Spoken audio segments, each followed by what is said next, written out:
Welcome back, folks. How so good to see you once again. I'm here to blather at you.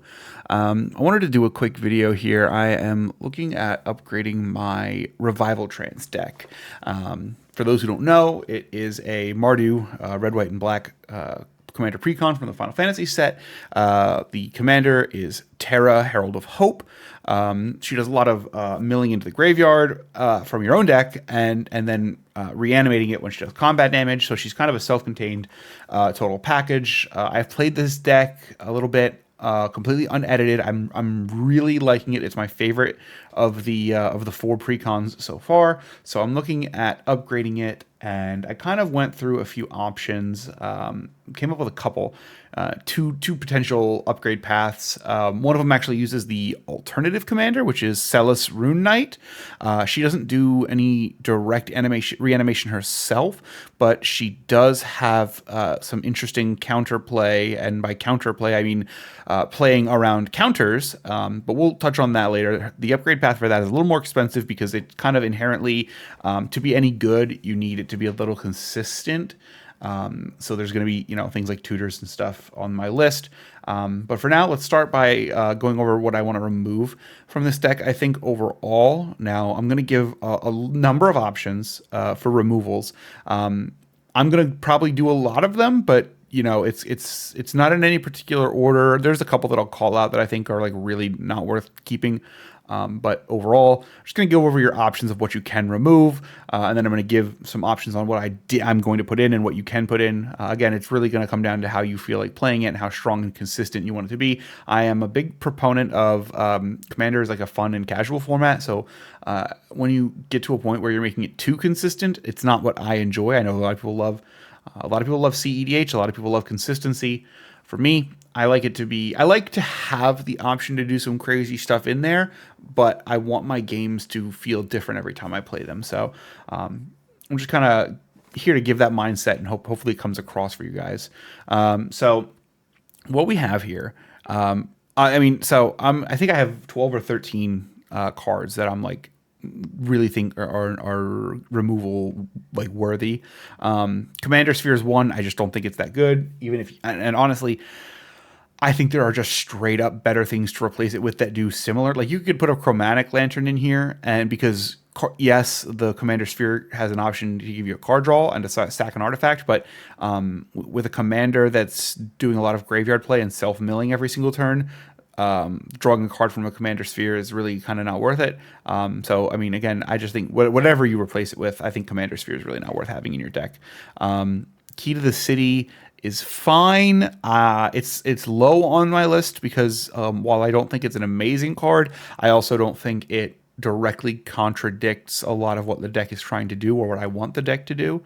So that's fine, but put it on your chopping block. Phoenix Down, again, okay, but if you're like, if you're looking to cut like 13, 14, 15 cards, Phoenix Down might be one you want to look at.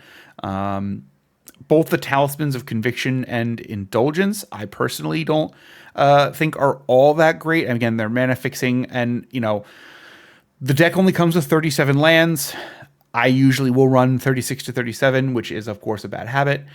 Should probably get up to 38. There are a decent amount of mana rocks and mana ramp of options in the artifacts, so I would say this should be towards unless you're revamping your mana base, the Talismans should be at the far end of what you're considering cutting, but there are something that I have on my list.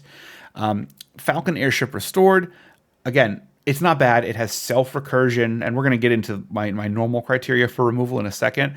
So this one's, again, kind of far down the chopping block because it still has, even with the strategy that I'm trying to lean into, it still works out no problem. In the instants and sorceries, Bedevil is good. No, you don't have to get rid of it. But again, if you're looking to replace a lot of things, we're going to actually find a number of creature enter the battlefield effects and stuff like that, because that's what we're going to kind of focus on is putting our effects onto creatures that can be reanimated. So Bedevil, unless you have a pod where someone uses a lot of planeswalkers, because that specifically is what we kind of would need this card for. Unless you're playing against a lot of planeswalkers, Bedevil probably not super important for your deck. Crackling Doom, I like Crackling Doom. I actually do think it's a cool card, but again, unless you're revamping your mana base, having open a red, white, and a black is a little bit much of an ask for what you're getting. It is a fun card to play, so I don't hate it or anything, but this one's farther, like closer to the front of my list for chopping block. Esper's to Magicite as well. I like this card. I think it's very cool. I don't think it's great for this specific deck because we're not really caring too much about our opponent's graveyards. It's all about our graveyard. So this is all something I'm going to be cutting for sure. I do think this card has a place in other decks for sure, but not in mine.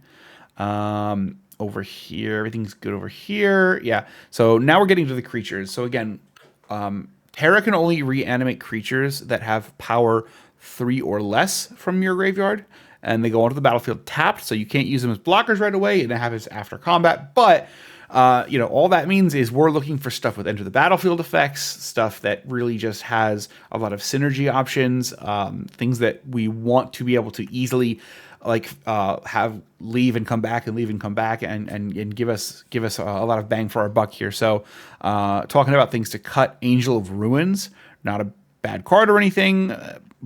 Not a great card either. It's 7 mana for a 5/7 flying. When it enters, you exile up to 2 target artifacts or enchantments, which is cool, right? That's good. Plane cycling 2, whatever. I just think that, we can't reanimate it with our commander, right? We only have a handful of non-commander reanimate options, so I would say this is up there on my list of things to get rid of. Anger actually is, you would think that in an aggressive deck like this, you would want Anger because you can, easily get him into your graveyard and have haste, but we only have 5 mountains in the whole deck right now. So unless you're going to invest a lot of money into your mana base to get a lot more mountains, I would say cut him. I would say cut Anger. And I'm a fan. I'm a big proponent of Anger. I've actually got quite a few in a number of my decks. Archfiend of Depravity. I like this card. I think he's very flavorful, very cool. Beginning of your opponent's end step, that player chooses up to 2 creatures they control and sacrifices the rest. This can be very punishing for like token decks, especially, and things like that. But he can't be reanimated by our commander. So again, he's 5 mana. He's only got a couple ways that he can come back. I would say he's going to get cut because we have other options that we're going to be able to use repeatedly in this deck. Next one up is Combustible Gearhulk. It's a fine card. It's a 6/6 for 6 first strike with an okay ability, but again, can't reanimate it with our commander, so we're only going to get value out of it the one time. 6 mana cost. I say cut it. Flayer of the Hatebound. Same kind of deal. Undying sounds like it would work with this deck, except his power starts off at 4, so he cannot be reanimated by Terra. So, and again, whenever this creature or another enters from the graveyard, it deals damage equal to its power to any target. That is cool. So again, like if you maybe want to cut fewer cards than I'm recommending, you might want to keep him around because he does, work with the strategy. He just isn't an inherent part of the strategy. So I will be cutting him myself.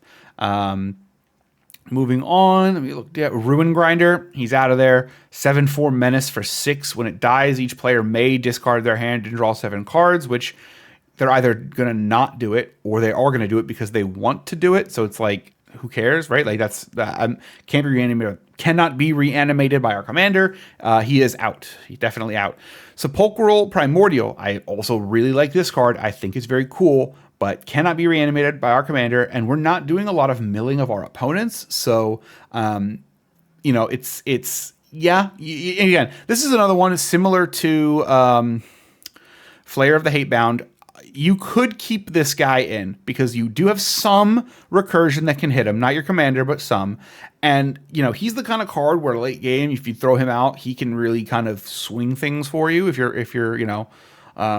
opponents have been losing a lot of good creatures. But I will be cutting him begrudgingly to kind of go more for this strategy I'm looking at. Umaro Raging Yeti is probably another one that I would put on the list to cut, but I will be leaving him in, and I'm choosing to leave him in over like Sepulchral Primordial and Archfiend and all that because it's red, and we'll see why in a second. So that's kind of the cards that I'm looking to cut. So I have here the list that I'm going to be trying out that is still using Terra. And I'm going to go over what I've added in here. So let's see. If I look, nothing added in artifacts, but I did removals. In instance, I only added Patrician's Scorn. So it's if you played another white spell this turn, which you have a fair number of, right? Not a ton, but a good number. Destroy all enchantments. And again, we don't have any enchantments. So this guy is going to just be like many times a free wipe of enchantments. So like if you have a guy in your pod who plays a lot of enchantments, he's going to hate this card. Moving on to the next section, sorceries. We did not add any sorceries. Yep, didn't add any sorceries. Didn't change the lands. Already looked at the instance. Everything's creatures now. 41 creatures in this deck. So alphabetically speaking, the first one is Accursed Marauder. When it enters, each player sacrifices a non-token creature. He's easy to get back. You can reanimate him with Terra. Every time he enters, you're hitting a creature that's not a token, which can be very good if your opponent is making little chump blockers just to kind of protect their important guys. So very useful, cheap card, excellent addition. Alesha, who laughs at fate. Basically just a small version of our commander. Raid at the beginning of your end step. If you attack this turn, which you're almost always going to attack because of our commander, you can return a creature card with mana value less than or equal to her power from your graveyard to the battlefield, and she gets bigger every time she attacks. So again, she can be reanimated, and she does reanimate. And the longer she's out, and with first strike too, right? So like it's not like someone's gonna block your Alesha with a 2/2 and you trade. They have to block with a 3/3 at least. The first time. So great addition, really, really good synergy, and you're just going to be getting more and more stuff out of your graveyard. You're going to be really hard to deal with. Angel of Sanctions, it's basically an O-ring, which, again, some people kind of think, and again, this card's 15 cents. Some people don't think O-rings are great, and they can be pretty whack, but because it's on a creature, if they get rid of it with like a Doomblade or something, and it can be reanimated by Terra, you just bring it right back. So they're going to be wasting removal spells over and over to maybe get their creature back, and also give you the opportunity to adjust your threat assessment and your targeting priority, right? Maybe you actually wish you would have O-ringed a different thing instead of what you did, and now you can once they remove it. So Angel of Sanctions is a great choice for that reason. Aurelia, the War Leader, very simple. She can be reanimated. She gives you a second combat phase, which will allow Terra to trigger twice. And she has Flying, Vigilance, and Haste. Easy include. $10. I think the most expensive card I'm including in my version of this deck. Next up is Braids of Risen Nightmare. At the beginning of your end step, you sacrifice something, and everyone else has to sacrifice something of the same type. And if they don't, they lose 2 life and you draw a card. So worst case scenario, you literally sacrifice Braids, and then next turn, you swing with Terra, reanimate Braids, and then you can sacrifice Braids again. So you can constantly be keeping people's creatures down to nothing, getting cards, they're losing life, and then you don't have to worry about having stuff of your own to sacrifice because you can just bring her back. So this is a big power, I think, upgrade for only like $5. Definitely worth it. Fear of Missing Out is a very cool one. Again, it hits that sweet spot. It can be reanimated. When it enters, you discard and then draw, which helps you fill your graveyard, and you get another combat step with one specific creature. So you can have Terra, again, hit twice in one turn, get more reanimations. It's great. Fury. This is why I kept red cards over black cards. You can evoke this card by exiling a red card from your hand. It's a 3/3. You throw it out. It deals 4 damage, divided as you like among targets, creatures, and planeswalkers. And then when it leaves, you can just bring it back with Terra and have that happen again. And it's still a 3/3 with double strike. So, I mean, you're never going to pay mana for this bad boy. And it's a good addition all around, like between just having it and how it works with Terra. So absolutely a winner. This is actually Lauren of the Third Path, but there's a Final Fantasy version of it. So I actually ordered this one to keep it kind of on theme as best I can. And again, just when it enters, destroy a target artifact or enchantment. Great. It's easy. It's simple. It's a 2/1, so you can have it reanimated by Terra. And it comes with an ability to you and target opponent each draw a card. So, you could pick somebody who's maybe the underdog and you can give them a card, or maybe you pick somebody who's not the underdog, give them a card, right? So you can kind of keep yourself, if you're smart and you play your cards right and you chat up the pod right, you can make this seem less less disastrous than it is. And it's a vigilance too, so it's a 2/1. Yeah, so all around, Garnet Till Alexandros the 17th, or Lord of the Third Path, is a solid synergistic addition, gives you more removal on a creature that can be recurred over and over again. Havoc Eater. This is kind of a bomb. If you drop this out late game, it enters the battlefield for each opponent, goad up to 1 target creature the opponent controls. Then it gets +1/+1 counters equal to the number of the total power of creatures goaded this way. So if you goad some big stuff, now you've got a big flying stick to beat people with. So big win on that part. And again, moving around, it's a 3/3. Oh, I was hoping I would click on it. It's a 3/3, so it can be recurred by Terra. Karmic Guide. Now this is cool because it has flying in pro black. It's a 2/2, so Terra can recur it. And when it enters, you just return another target creature card from your graveyard to the battlefield. Boom. And it has Echo, which means if you don't pay the Echo cost after it enters, you just have it go right to your graveyard, and then you can do it again. So you can use Karmic Guide to bring back some more stuff all the time, like that you couldn't hit with Terra. Now, I will say this: I'm debating this one a little bit because a lot of what I removed is stuff that can't be brought back by Terra. So the number of creatures that this can hit now that Terra can't is low. Like Celes is one. I think. I want to say the only other one, okay, Interceptor, Shadow's Hound, but Shadow's Hound also has its own recursion, so that doesn't really matter. Kefka Dancing Mad, which I will talk about at the end, that's a good one, so again, it's worth it for that. But again, Meteor Golem's great, but Terra can hit it. So a lot of these things Terra will hit. So Karmic Guide is something that I'm actually not 100% sure on, but it does fit in a lot of ways, so I'm going to keep it for now. Actually, okay, I'll talk about Kefka Dancing Mad now because he's up. Kefka Dancing Mad is a 6/6, and during your turn, he's indestructible. And at the beginning of your end step, exile a card at random from each opponent's graveyard, and I can cast any number of spells among cards exiled this way without paying their mana cost. Then each player who owns a spell you cast this way loses life equal to its mana value. It's like all upside for you, no upside for anyone else. It's a 6/6. It's indestructible on your turn. Dude is a beast. He's the kind of guy where it's like, while he's out, the rest of your strategy is kind of like on hold because he alone can win games. I think it'll also depend kind of on the decks you're playing with your opponents, but I think he's great. I think he's absolutely, do not cut this man from your deck. Lock is great. He's already in it though. Meteor Golem also great because just boom, target non-land permanent and opponent controls every time he comes in. So again, that can even hit planeswalkers. But let's see the next edition. Okay, here we go. Primaris Eliminator. It's from the Warhammer set.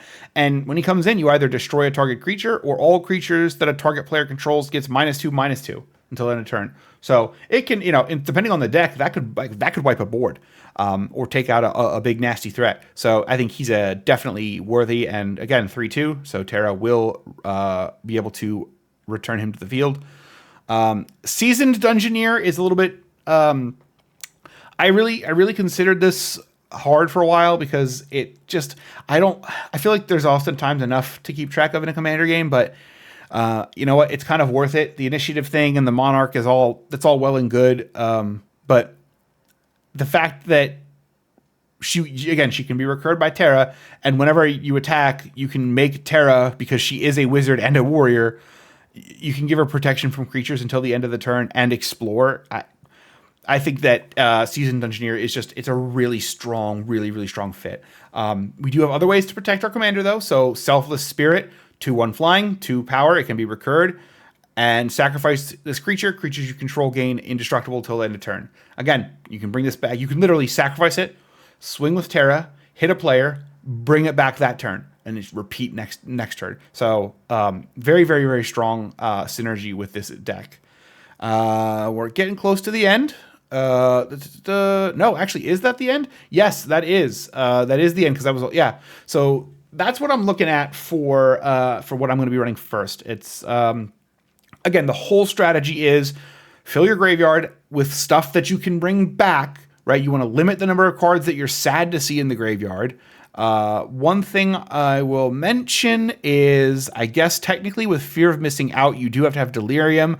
So if there are 4 more card types among cards in your graveyard, that triggers. And right now, you know, we have some instants, we have some sorceries, we have lands, we have creatures, we have artifacts, but we do have mostly creatures. But still, I mean, if you're looking at 1, 2, if you combine instants and artifacts, that's 12. So you have 12, 41, 37, and 9. Not the end of the world, but that is something to keep in mind. Maybe you find Fear of Missing Out, and maybe I'll find Fear of Missing Out is too unreliable, and so I take him out and put in another basic land or something like I should. We don't know. But so that's what I'm going to be running next. I do want to do an honorable mention here for this other option with Celes Rune Knight as the commander. I'm not going to go too in-depth in this because, again, this is an expensive option, and it's expensive before I even really start getting into it. This is just with a few cards to make it a little bit more viable. But basically, you're relying on the fact that when creatures enter the battlefield from your graveyard, all of your stuff gets +1/+1 counters. So we're looking at things with persist, so that they come back with a -1/-1 counter, then they get a +1/+1 counter. Those even out, and now boom, persist will trigger again when they die. Combine that with a sack outlet like Goblin Bombardment or even Phyrexian Altar, and you have a infinite cycle. You can infinitely sacrifice a creature, and if it's, you know, Goblin Bombardment will deal damage to any target, or if it is Murderous Redcap, like I've added here, that will also deal damage to any target, or, well, target creature or player. So again, you have options. I mean, you know, if you use the Phyrexian Altar, you just get mana, so like that's great. So I've thrown in, again, I have like the Patrician's Scorn again, Vampiric Tutor, Imperial Recruiter, again, because the big key parts to our combo here are the sacrificable goblins. Yeah, a Carrion Feeder also is another sack outlet that is a creature, so the Imperial Recruiter can help you get that as well. Sacrifice a creature, put a +1/+1 counter on Carrion Feeder, so you can make him infinitely large, but he can't block. So again, we have a lot of options here. And again, this is just scratching the surface. I was just kind of wanted to demonstrate that this was an option. You could make this like a CEDH deck, I think, if you really dump some money into it. But at just like a base level, right? Like you've got this Revival Trance deck with a hidden infinite combo inside of it. So that's kind of cool. And that's it. That's what I wanted to kind of touch on.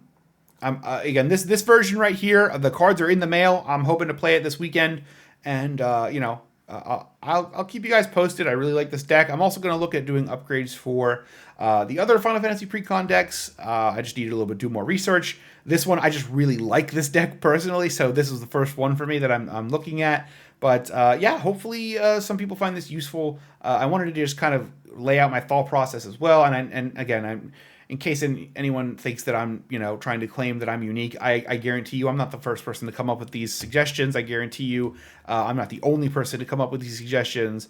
But this is my thought process of kind of where I got, and I went through. And yeah, I did a little bit of research. I saw what other people were recommending. But the idea of, you know, cut things that Terra can't reanimate and add things that Terra can reanimate that bring value. That's pretty straightforward. And there are many other options. I would love if anyone else has more options, either more ideas of directions to take the deck, or better options for cards that could go into the deck, or niche funny options. Again, I play and have fun more than anything. I like to win, but if I don't win, as long as I can have fun with the deck, that's what's important. So if you think of a card that you think would make a really interesting interaction or a really funny interaction, leave a comment. I would love to know it, and I will definitely look into it and maybe make a video, play a game, whatever, leave a comment.